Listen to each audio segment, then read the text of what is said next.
Insiden mengejutkan terjadi di Kota Padang, Sumatera Barat ketika puluhan warga menggeruduk sebuah rumah yang digunakan sebagai tempat ibadah jemaah Gereja Kristen Setia Indonesia atau GKSI, bagian dari Kristen Protestan. Peristiwa yang terjadi pada Minggu 27 Juli 2025 itu langsung viral di media sosial. Dalam video yang beredar, terlihat puluhan warga membawa balok kayu dan membubarkan secara paksa kegiatan ibadah yang saat itu sedang berlangsung, di mana para jemaat terdiri dari orang dewasa hingga anak-anak.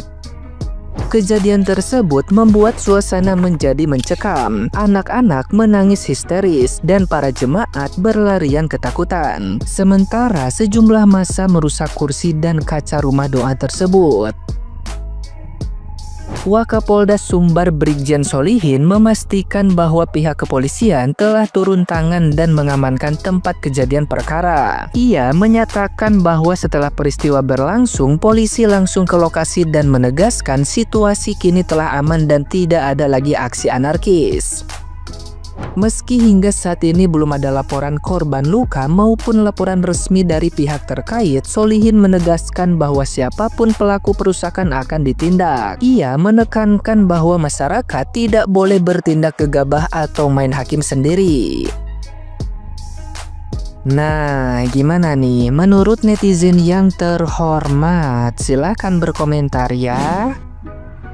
Guys, sumpah ya, baru beberapa minggu yang lalu viral se-Indonesia terjadi pembubaran ibadah dan pengerusakan tempat ibadah di Cisarua, Bogor. Dan bahkan dalam kasus ini ada yang sudah menjadi tersangka. Dan terjadi lagi intoleransi di tanggal 27 Juli 2025 di Padang, Sumatera Barat, di mana sekelompok orang datang merusak fasilitas dan membubarkan ibadah orang Kristen. Kenapa sih hal-hal yang seperti ini terus-terusan terjadi? Dan minimnya toleransi di Indonesia ini udah nggak ada lagi saling menghargai gitu loh, seakan-akan ibadah orang lain itu tidak benar begitu dan merasa mereka yang paling benar. Dan bagaimana peran pemerintah dalam kasus ini, karena ini kejadiannya bukan cuma sekali dua kali gitu terjadi, ini kayak terus-terusan terjadi gitu loh.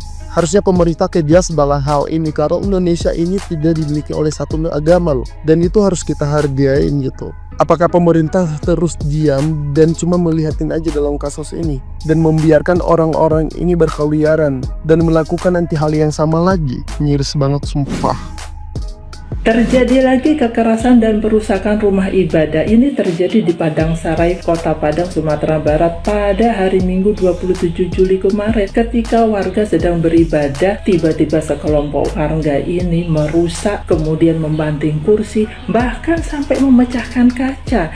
Ini loh, ada anak-anak, ada orang tua yang memang sedang beribadah. Jadi di mana ya? Ini kejadiannya bukan sekali saja, ini sudah berkali-kali. Kemarin yang belum lama ada di Kalimantan, sekarang di Sumatera, kemarin sebelumnya ada di Sukabumi, ada di Depok, terus mau kemana lagi yang ada? Kalau Menteri Agama kita tidak bertindak tegas terhadap perusakan-perusakan seperti ini, intoleransi seperti ini, kedepannya makin banyak lagi daerah-daerah yang akan meniru. Ingat kan video saya yang sebelumnya? Jadi memang harus ada tindakan tegas dari kementerian, dari pemerintahan. Jadi kalau intoleransi ini tidak dibenarkan ini ya, ini kan hanya muncul aja. Jadi intoleransi seperti ini ibaratnya seperti gunung es ya guys ya. Jadi yang muncul seperti pembubaran rumah doa, perusakan, kemudian pendirian gereja nggak boleh, itu hanya muncul permukaannya saja. Tetapi di dalamnya ini akan lebih lagi, itu sebuah seperti gunung es. Jadi secepatnya harus ditindak tegas. Jangan lagi ada ini anak-anak loh, coba kalian bisa lihat ya, ada anak-anak orang tua yang sedang beribadah. Coba ya, traumanya seperti apa? Terjadi perusakan kaca-kaca, kursi dibantingin, luar biasa sekali ya. Terjadi lagi pembubaran gereja, pengerusakan gereja yang dilakukan oleh ya, biar seneng deh kita bilang oknum. Jujur gue sebagai orang Indonesia, sebagai orang Kristen, denger gini kok anehnya kita sudah nggak kaget.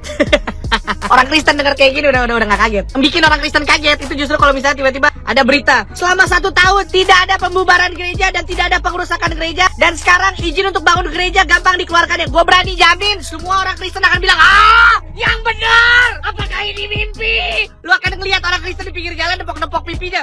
Bangun, mimpi kali ini. Itu baru kita kaget. Mau bikin orang Kristen kaget, caranya bukan pas dia lewat nih. Wah, enggak. Mau bikin orang Kristen kaget, caranya gitu, pas lewat. Ini izin gerejanya.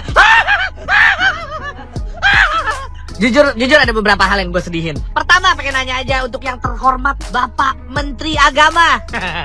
Pak, Bapak ngapain aja sih, Pak? Dari yang kemarin di mana, Sukabumi atau di mana gitu ya. Saya lihat Bapak diem-diem aja. Kalau diem-diem aja jangan jadi Menteri Agama, Pak. Jadi polisi tidur. Rukunan umat beragama itu bukannya ranahnya Bapak ya? Maksudnya gini loh, Pak. Indonesia ini kan negara demokrasi ya. Bapak itu kan jadi Menteri Agama, bukan Menteri Agama satu agama doang, Pak. Di Indonesia ada banyak agamanya. Ya, doanya diurusin gitu loh, Pak. Sama yang kedua yang bikin gue sedih adalah bahkan setelah kejadian kayak gini pun kami orang Kristen itu tetap mendoakan kalian. Kami tetap akan mengampuni kalian. Bahkan gue tahu, lu tanya aja ke gereja-gereja manapun deh. Kita kalau lagi gereja, pertama kita pasti doain kalian. Yang kedua, gereja itu bahkan bikin kegiatan-kegiatan yang kita selalu mikir gimana caranya ya kita menolong sesama, especially yang berbeda keyakinan, tapi tanpa membawa embel-embel gereja. Karena emang tujuannya bukan kristenisasi, tapi emang kita pengen menolong. Niat kita selalu baik, tapi selalu diginiin. Tapi ya udah deh, nggak apa-apa. Kita diajarkan untuk memaafkan. Hukum pertama adalah cinta kasih. Yowes, nggak apa-apa. Sorry, iman kami bukan kaleng-kaleng. Makin diginiin, kami makin kenceng berdoanya. Kami makin sering ke gereja. Cuma pertanyaan gue gini, untuk orang-orang yang melakukan ini ya, tujuan kalian tuh apa sih? Karena kalau tujuannya adalah untuk mengurangi iman, justru kejadian-kejadian kayak gini malah memperkuat iman kami. Tujuannya adalah supaya kita takut beribadah. Kita tidak akan pernah takut beribadah. Kekristenan bagi orang Kristen itu bukan cuma sekedar agama, it's a relationship with God. Kayak bapak dan anak. Jadi kalau tujuannya aja nggak jelas dan tujuannya tidak tercapai dengan kalian melakukan tindak kekerasan seperti ini, ngapain dilakukan terus? Yang ada ntar ditangkep. Ntar habis ditangkep terus istrinya ngadu ke Kang Deddy. Suami saya jangan diproses, kasihan. Saya hamil 9 bulan. Nanti saya makan apa? Nah, kasih tahu itu ke suami lu sebelum melakukan. Ulet bulu. Ngapain lu rusakin gereja? Nggak ada gunanya, yang ada ntar lu ditangkep. Gua kan lagi hamil 9 bulan. Kalau lu ditangkep, ntar gua makan apa? Nah, kalian tahu gak sih? Kita tidak akan membalas. Kita akan membiarkan proses hukum berlaku jelas. Karena kita semua kan hidup di Indonesia, ini adalah negara hukum. Ada hukumnya dan hukum telah dilanggar di sini. Secara pribadi kami memaafkan. Tapi proses hukum harus berlanjut. Enggak lagi yang gua nggak habis pikir banget nih ya. Gereja selalu mau dibubarin mulu. Lu pikir tuh kita di dalam ngapain sih? Sampai harus dibubarin tuh, lu pikir kita di dalam ngapain? Lu pikir kita di dalam bikin bom? Enggak, kan yang bikin bom produsen alat perang. Kita cuma berdoa, worship dibubarkan, dan proses pembubarannya sangat violent sekali, sangat kasar. Kaca dipecahin, barang dirusakin, yang melakukan bawa-bawa balok. Pertanyaan gue, lu kenapa semarah itu sih? Lu sakit gigi? Sakit gigi ke dokter gigi, bukan bubarin gereja. Gak pernah gue lihat ada iklan, ada orang ngomong, ada dokter gigi ngomong, atau ada iklannya, cekit, aduh cekit. Kamu kenapa? Aku sakit gigi. Oh, sakit gigi, obatnya bubarin gereja. Gak ada loh iklan kayak gitu. Yang ketiga, di peristiwa yang terakhir, itu anak-anak kecil sampai luka loh. Hati lu di mana? Ini untuk para oknum. Untuk para oknum cuma pengen tanya ya, kalian diajarin apa sih? Kenapa bisa sampai setega itu? Kita salah apa sih? Buat orang-orang yang melakukan, berdoa semoga lu mempunyai ketenangan hati yang lebih, supaya nggak marah-marah terus, supaya damai hati lu, supaya lu nggak sakit gigi. Dan yang terakhir, Tuhan Yesus memberkati. Amin. Ngeri banget ya, makanya kemarin ada netizen tanya, Om boleh nggak ibadah?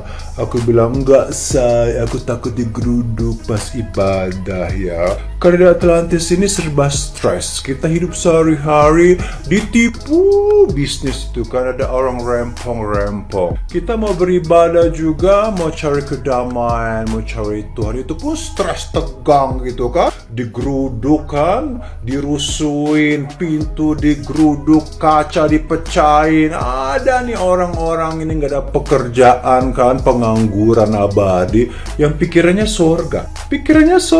Tapi gue kan stres sendiri kan, bisa mati berdiri di tempat ibadah. Makanya saya tidak mau beribadah karena bisa mati berdiri.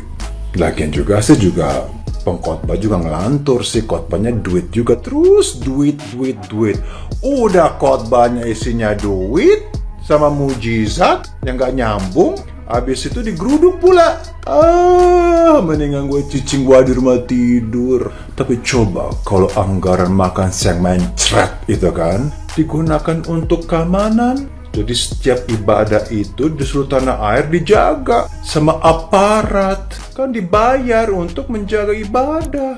Setiap tempat ibadah setanah air itu harus anggaran dipakai. Jadi kita sekarang kalau ibadah pakai preman, say. Jangan pakai malaikat. Malaikat nggak sanggup jaga, say. Yang sanggup jaga itu preman Ambon. Makanya saya anjurkan sekarang kepada semua tempat beribadah pakai preman Ambon. Gue lebih nyaman ke karaoke, say. Ada ani-ani, itu saya bisa cerot, enak. Di situ dijaga sama aparat. Tapi kalau tempat ibadah, malaikat pun nggak bisa jaga kita. Mana malaikatnya? Katanya pendeta bilang ada malaikat, mana? Yang datang iblis. Makanya saya sarankan sekarang pakai preman Ambon. Di setiap pendeta gereja itu persekutuan pakai preman Ambon di luar. Karena aparatnya lebih banyak jaga karaoke. Yang gue tentu datang ke situ. Ada masasnya, ada masas plus trot. Enak banget, dijaga pula, aman. Nah, kenapa gue nggak ibadah? Karena gue lebih mendengar karaoke. Jelas aman, selamat dunia dan akhirat.